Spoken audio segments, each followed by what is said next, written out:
So we are live now. Hello, everyone, and welcome to the last masterclass of 2026. I'm Sabahat Amjad, as you might already know, and I'm from Team Mirmodo. And today, in this masterclass, we're going to be talking about all things newsletter. Uh, and in this conversation, we are joined by KP, and I'm so excited to have him here. And before we go ahead and deep dive into this entire thing, I just want to say hi to him and thank him for joining us. So hello, KP. Hey, Sabahit. How are you doing? I'm doing great. How are you? Good, good. Good to be here. So thank you for joining us. And for our audience, I just wanted to share that KP has been into B2B space for more than a decade now. And he's been working at premium B2B newsletters for the past 1 year. And he's the brain behind a lot of interesting newsletters that you're getting in your inboxes. Before that, he used to work at Wall Street and he graduated from Harvard School. So yeah, we are in great hands right now. And I'm so excited to learn from you with everybody else. Uh, Anything else you might want to add No. We can before? get started. We can dive in. Okay, in that case, I'll be sharing the presentation that you have so graciously prepared for us. And I think we'll just dive deep into the subject matter, right? Yep. And feel free to interrupt anytime. I want to make it interactive if possible, but if not, we'll save the questions for later. Sure, then. So, one, two, three, and here we go. Over to you, KP. All right. Thank you. So I'm coming to this from the almost like the customer's perspective. So I've been a user of many technologies, tech stacks, solutions, agencies to make newsletters work. And I'm the consumer, and I thought it would be a very interesting perspective to share. I'm onto 7 newsletters, so I can share what I'm doing, what I've tested, what worked, what didn't work, and maybe that will be of value to your audience. And the greatest unlock in terms of how do you create content, how do you grow your audience, and then how do you monetize the audience or generate revenue. So since the audience is probably for this call, it's B2B company growth leaders or owners, and they're looking at newsletters, there's a lot of talk around how newsletters are the last distribution mode. Any other channel is paid, it's not owned, so you can't control it. Newsletters are seen as the best or the holy grail as long as you can crack the code. And that's what I wanted to talk here. And anybody who needs any additional help, they can always get in touch with me and we can follow up. So one of the biggest mindset shifts for me was that B2B newsletters, obviously they've been around for a long time, but when you go on a website and you sign up for a newsletter, you end up signing up for essentially a megaphone for the company. The common trap is that many companies treat their newsletters as a megaphone for internal updates. So they say, every week, here's what's new with us, here's why we're great, here's what we're doing. And inevitably, the people that land on your website and sign up for your newsletter, they don't care that much about what's happening within your company. This is something that you care for them to know, but they don't care as much to know. And that's why a lot of the B2B newsletters, they fail in the sense that it takes too long to get an audience. And even after they sign up, they unsubscribe or we have very low open rates. The right content approach, what you should be publishing is you want to add value. So you have to figure out what do they care about, your audience, what is top of mind for them, and how can you add value to them, which could be saving them time, sharing a unique point of view on the industry trends, interviewing folks that they care to hear from. And the mindset shift is that you're no longer selling a product, you're not promoting your company through the newsletter, you're selling intelligence and perspective. So your newsletter is an industry media asset so that you can keep staying top of mind with the audience that you're building. And they keep opening your newsletter. So when they see your newsletter, they know it's not another transactional newsletters where we get updates on a company. It's more something valuable to me. So they keep engaging, you stay top of mind, and you reap the rewards. There are 4 main ways you can think about how you can monetize such an asset. And really, a newsletter should be thought as an asset, and how we grow that. It's your distribution asset, it's your channel.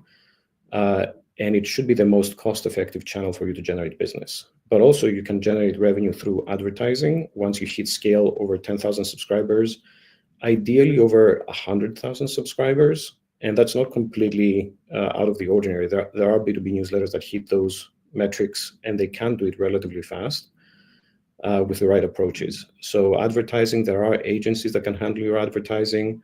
There are platforms that handle that.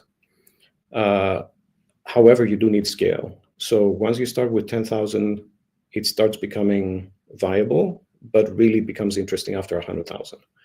So you need scale. Sponsorships is much more interesting. And it's something that I have been testing, so I can share more on that. Sponsorships is where you try to identify other vendors ancillary to you who also target the same audience as you. And then essentially you're renting out access to your audience. But you can do it in a value-added way. So you can co-host webinars, or you can have them co-host interviews with you when you're interviewing an industry expert or a practitioner, and they want to build a relationship with them. You can structure a sponsorship where they add value because of their expertise, but also you monetize your audience and your reach. Subscriptions is when you have something premium, but here you really need to dial it in to very high value. Subscriptions have become, just because there are so many newsletters, if you want to charge money, you have to see what the market is doing, and the subscription rates are going down and the value is going up. So you have to figure out, how can I add unique behind the scenes access or networking events? You have to think of other things where your subscribers will pay for in order to get preferential access and VIP treatment. And lastly, perhaps the most powerful one is strategic lead generation. That's the holy grail, where you're using your newsletter and you're building an audience, but the value doesn't come from the audience itself and the reach. It comes from the newsletter giving you the right or the opportunity to interview high-value prospects and potential channel partners. You can think of it like this. If I have a newsletter that reaches 10,000 people in my industry, now I can call up an industry thought leader and say, hey, I have this newsletter, I'd love to feature you. And they're much more likely to say yes. And that thought leader could be somebody who can lead you into, can influence, or it could be a decision maker at a prospect or a channel partner. So you think of it as lead generation, not in terms of pushing content to your audience and converting those into leads, but generating leads by interviewing high value targets and channel partners by virtue of having a newsletter that has reached a certain scale. So that's the Trojan horse execution plan here in 3 phases, where first you want to grow aggressively and reach the 10,000 subscribers, because that's like it's a milestone that many people will say, hey, this is something serious. I want to be featured on this, so I'm willing to take an interview. And everybody knows that an interview is a value exchange. So if you just reach out and say, hey, I'd love to interview you, now people have wised up to this and they know that there is a sale or transactional component, and they will say no. But if you do have an audience, they see you as a media or industry thought leader as well and a peer, so they're much more likely to say yes. For the first 3 months, you probably want to focus on the growth phase, where you're publishing content, you're working with the tech stack that can get you there. And personally, for me, Mailmodo and 150 Growth have been great partners. I'm on the customer side, and 150 Growth handles the growth. Mailmodo handles the infrastructure, making sure that the deliverability is there, emails go through, and they both work together in partnership, so I can grow very fast. Within 3 months, I can reach 10,000 or more subscribers with a newsletter. And that's very important, because then I can leverage that to go to phase 2 and start reaching out to thought leaders in the space and say, I have achieved already this level of success with my newsletter. I have 10,000 subscribers, 40% open rate. They will connect with me because they see me more as a media person and not a salesperson. And then I can ask them for an interview. They're much more likely to say yes. And then comes phase 3, where after a few months, you can keep building rapport, nurturing that relationship into something that can lead into introductions to prospects or channel partners. So you want to convert these relationships slowly into revenue. And that's what really transforms your newsletter from a content distribution system into systematic lead generation machine. And that's super important. Digging a little deeper into phase one, the aggressive growth strategy, the 10,000 subscribers is a critical benchmark that I've seen that many people will start talking to you. Once you have, if you have 2,000, 4,000, 5,000, they see you as a startup newsletter. You're just getting your feet wet, you're getting off the ground. Maybe it's not ready for the prime time. So they may not see the benefit because then you have to factor in the open rates. If you have, let's say, 5,000 readers in your newsletter and a 20% open rate, which is very common in B2B, you're getting 1,000 people to open your email. So it's not really a big audience for an influencer or a thought leader or a decision maker.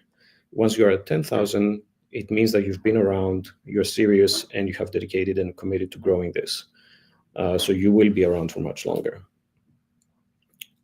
So when you reach out and you say, I have an audience of 10,000 industry professionals, it gives you the instant credibility. And from what I've seen, it has much higher acceptance rates when you're doing cold outreach on LinkedIn, and much higher acceptance rates to say, yes, I will do an interview.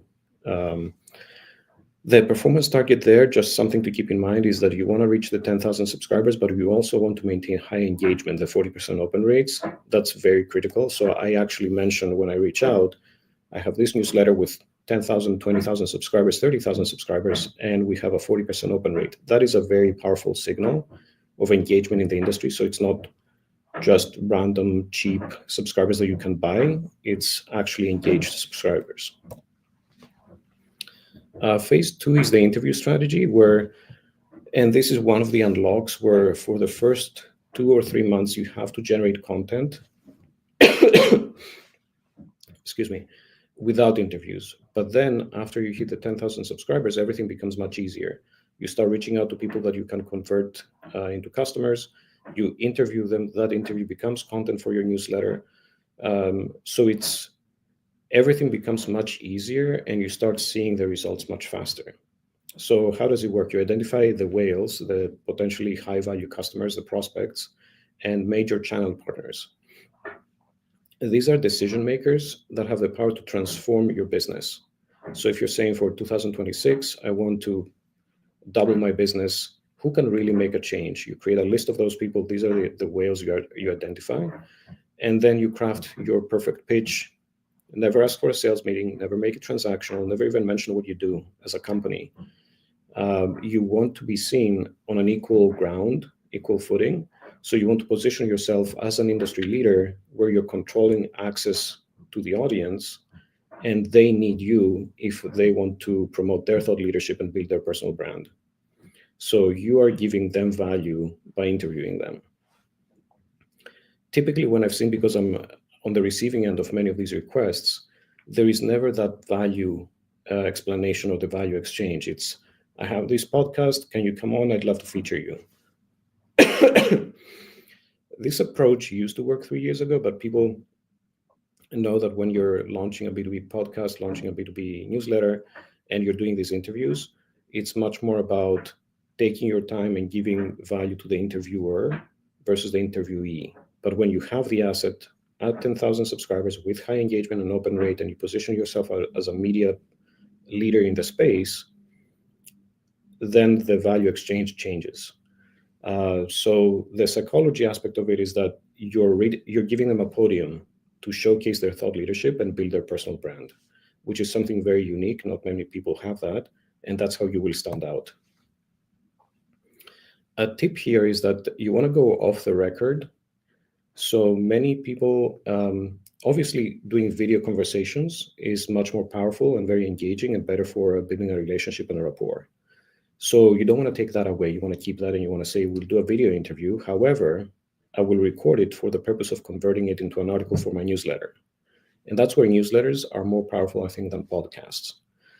I have done podcasts in the past, and in 1 year, I interviewed more than 200 people, published on a podcast. The challenge is that when you do a podcast and you say this is essentially on the record, whatever you're saying and however you look, many people will not accept the interview because they don't want the stress of being on camera. So you will get a lot more people to accept an interview by saying, I have a newsletter, not a podcast. So you don't have to appear on video anywhere publicly. I'm just taking your thought leadership and I will make you sound as smart as possible. And afterwards, the other benefit is that I will give you the article and you can edit it and make sure that everything's perfectly fine. And you can also share it with your marketing department for any compliance and approval issues. So a newsletter can become much more powerful. It opens you up to much higher caliber interviews and to many more interviews, whereas a video podcast can be very restrictive. And also, the other part of being off the record, meaning that you don't publish the actual video, is that they can go on off tangents and they can share potentially private information or information they're not comfortable sharing publicly as you're building the conversation.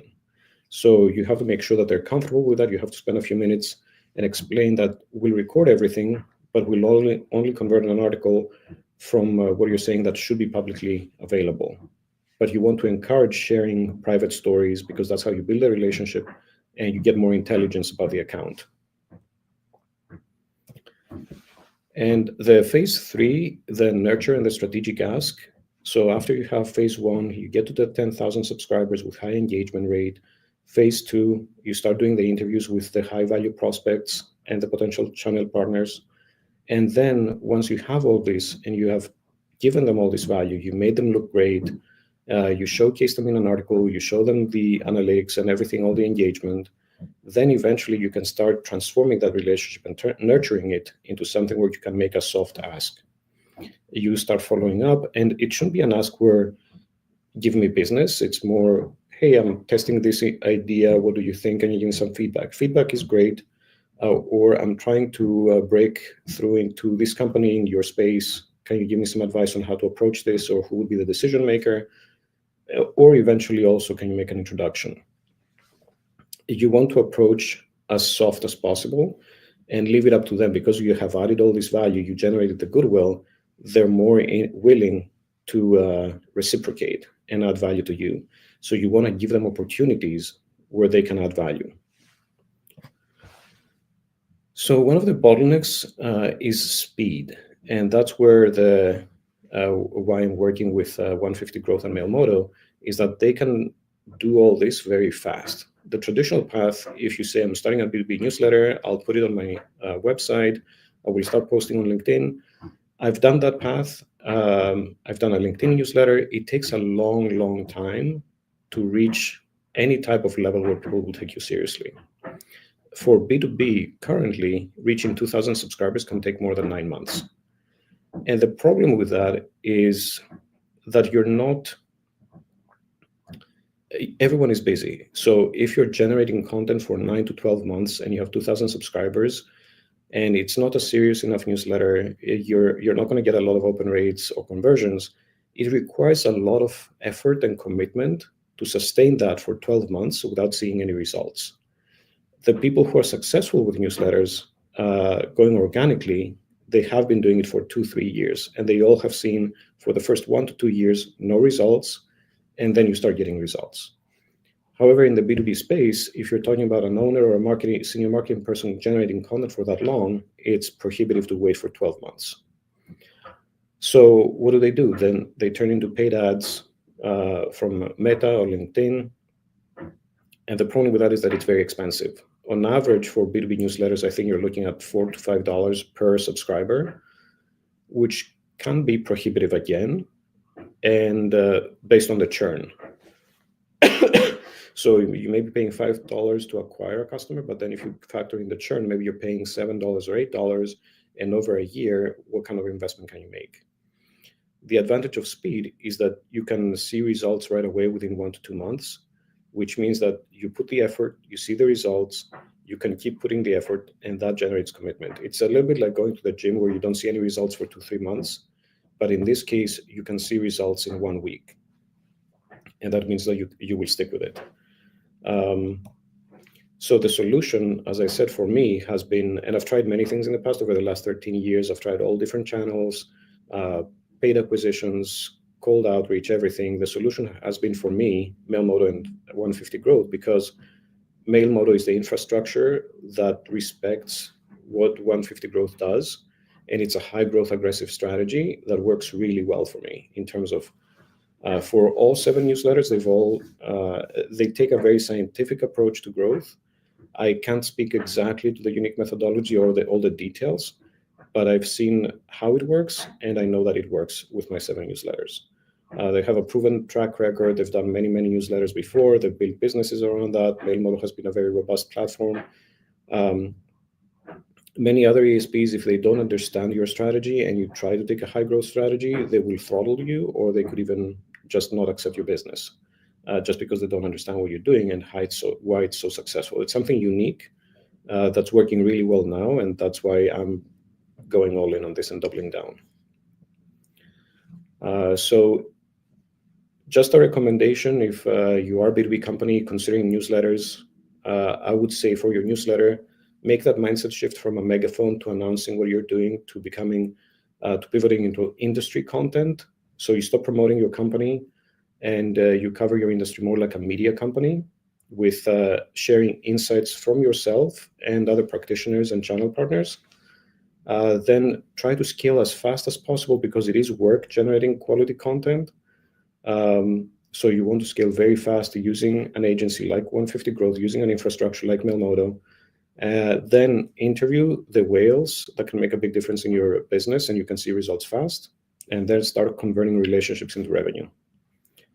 That's my presentation. I went a little fast, so I'm giving you some time back, but I'm happy to open it for any questions, or feel free to reach out to me on LinkedIn. So I'm going to be removing the presentation from here, and uh, I have a lot of questions actually. Okay. So Yeah, let's do it.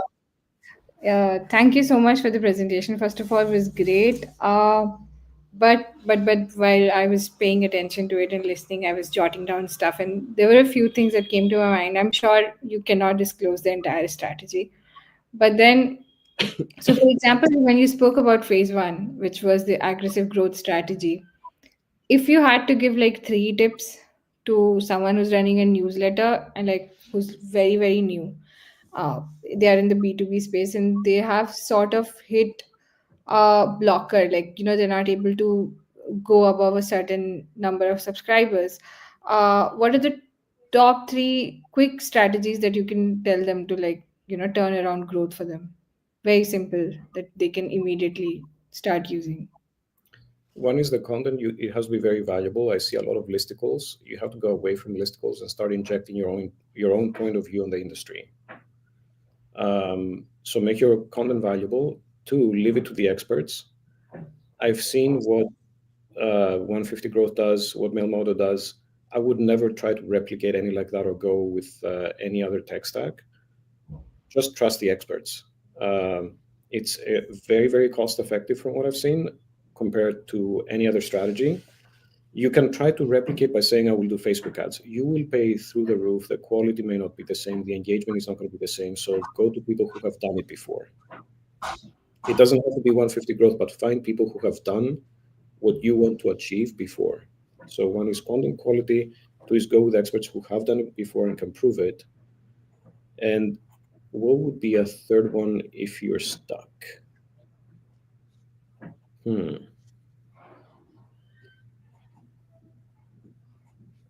The only other thing would be maybe to plan. So structure your three-phase plan to see where you will end up and where. So if you have a goal, a clear objective, and a path to get there, you will stick with it. I see a lot of people who start or don't even start because they're like, I don't know how we'll get there, or I don't even know where I'm going. If you have a clear plan, 10,000 subscribers, 30 to 40% open rate, I will do this weekly and I will track it this way. If it's a very clear plan, you will stick with it. And also it will give you the confidence to get started. Getting started is one of the most difficult things because it's a commitment. Once you start, it doesn't make sense if you don't have a plan to get to a 1 year runway.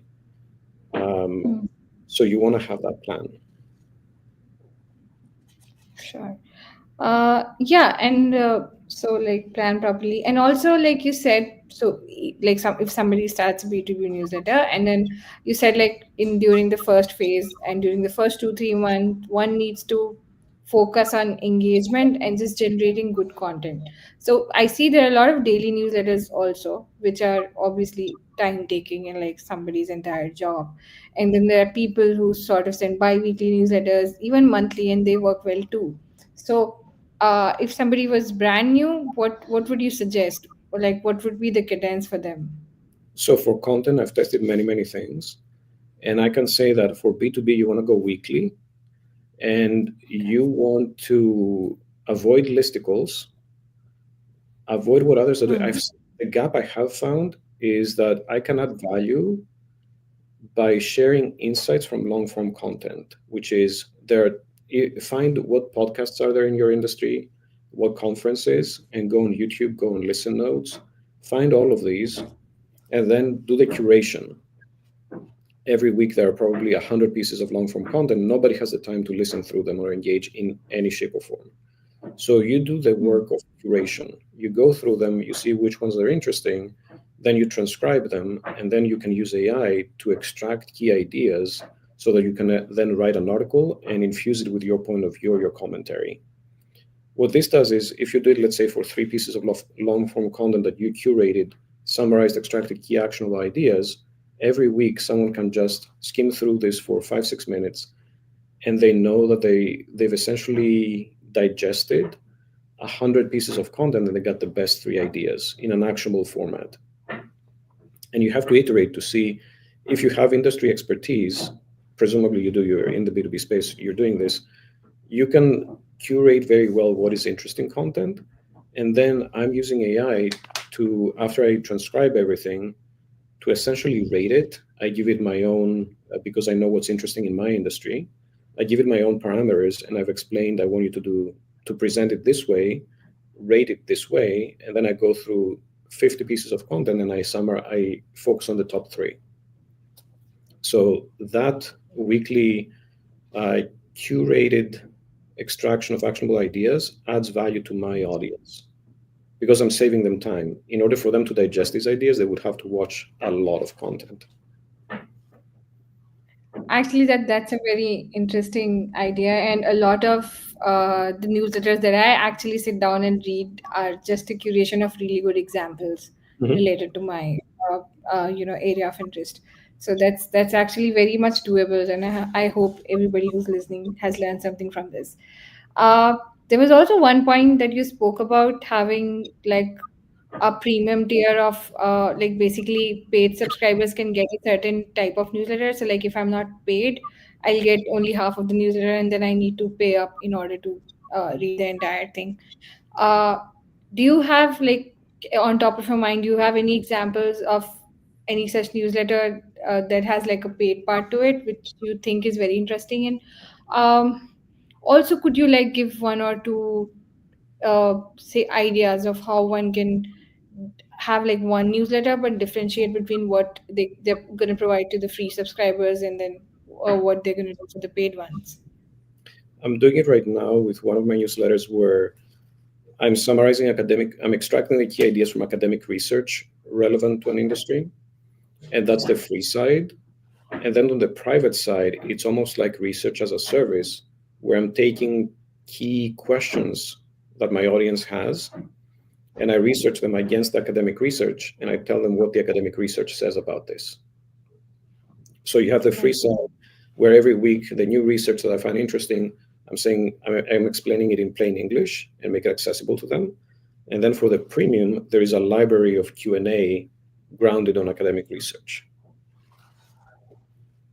Great, that's interesting and very very helpful. I think we'll keep this in mind, and so will a lot of audience who are tuned in right now. We also have a few questions from the audience. So first one is from Vera, and she asks, "How would this strategy work in B2C space? Can Mirmura and 150 growth be used for B2C?" So that's something that 150 growth and mail model would probably be more applicable to discuss. I believe so. It's just that in B2C, some of the strategies for content and monetization may be different. The strategies for growth, I think mail model and 150 growth can definitely work.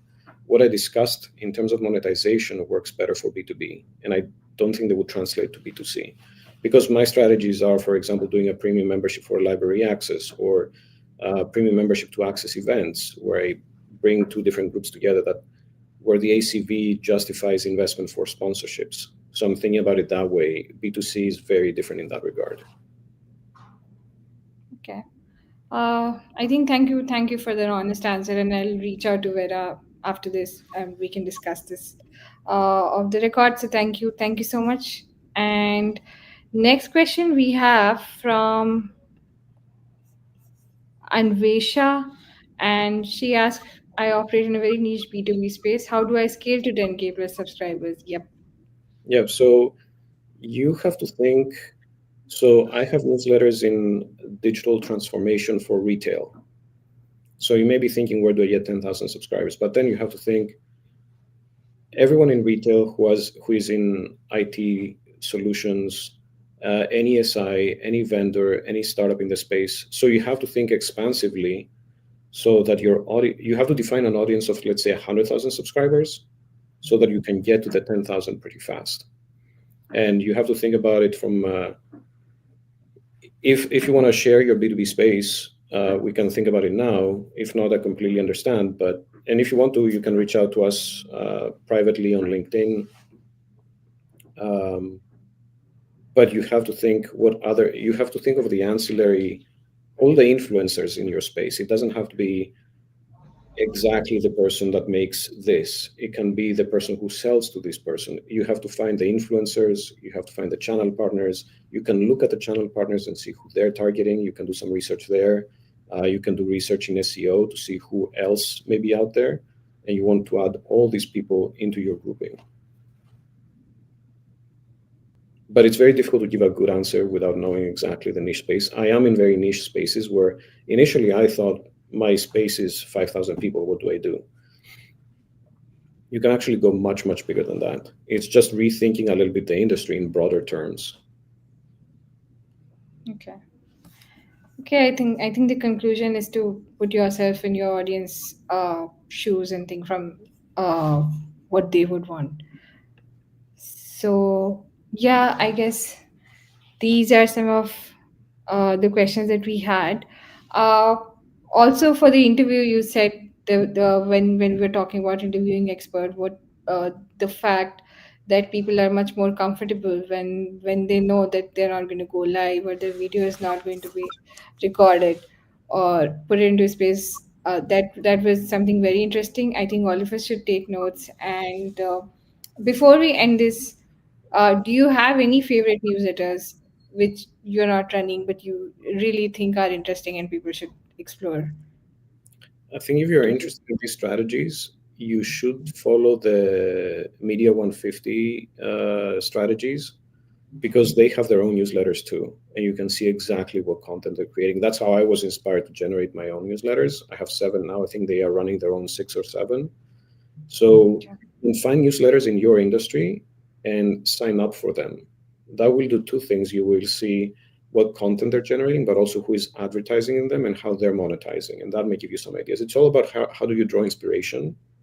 And then you need to have the backing, the infrastructure to grow really fast.